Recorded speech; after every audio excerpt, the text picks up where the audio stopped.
Welcome to today's Research Business Daily Report, where we're going to hear from Jack Wakshlag, one of the media research world's most respected executives and thought leaders.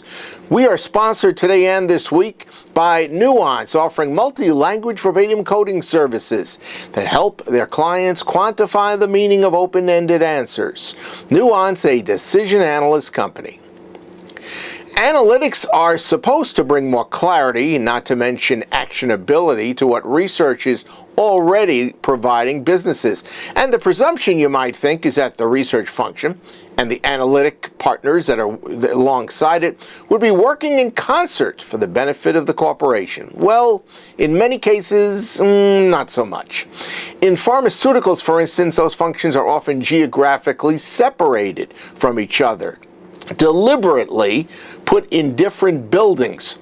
Now, rivalries have been known to break out in some companies between research and analytics, making collaborations difficult. And then there is the most frequent scenario, where great research talent and great analytic talent have to learn how to align and support each other. And that is apparently the situation in media these days. So says Jack Wakshlag, the former chief research officer for Turner Broadcasting, and before that, the head of research for the WB television network, and prior to that, the CBS Director of Research. Speaking to RBDR from his home, he said that media departments are struggling to bring the essential benefits of both research and analytics together. Jack, media researchers are in a little bit of a changing situation in their departments because of not only the appearance, but the dramatic upgrade in importance of another area. Why don't you talk about that a little bit? What's going on inside media research? Yeah, I think the media research world is sort of becoming a confluence of two forces. You have the traditional media research people who have worked in TV, radio, and at agencies, and now you have a second group of research groups who wouldn't call themselves research people. They'll call themselves people who are involved in data analytics, whose background comes from the digital side.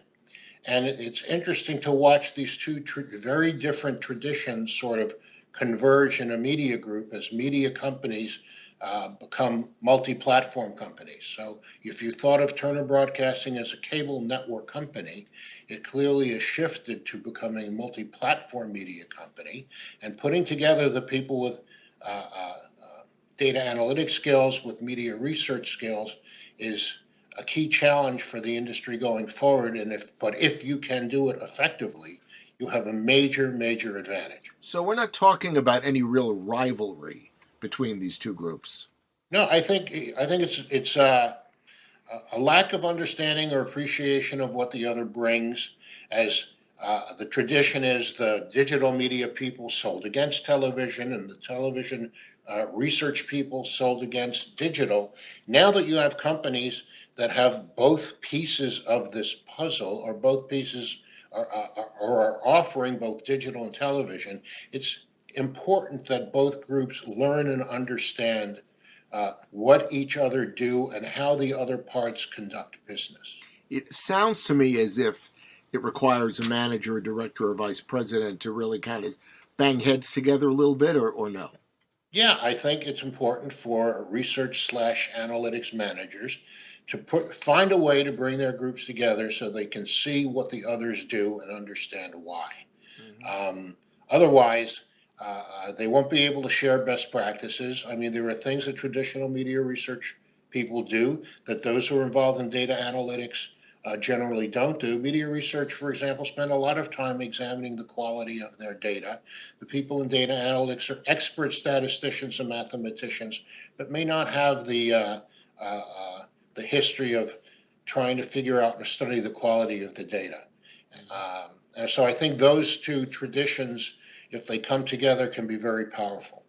From what you see in the industry, are there organizations where this integration has really taken hold and already is making a difference? Yeah, we certainly did it at Turner. Other companies were doing it more and more. There are agencies that were doing it as well because they didn't want They didn't want to see the things in silos. If a company wants to buy video and it's going to have video in digital and video on television or video ads on both places, trying to deal with two separate groups doesn't really make sense. Our thanks to Jack for his time and his insights.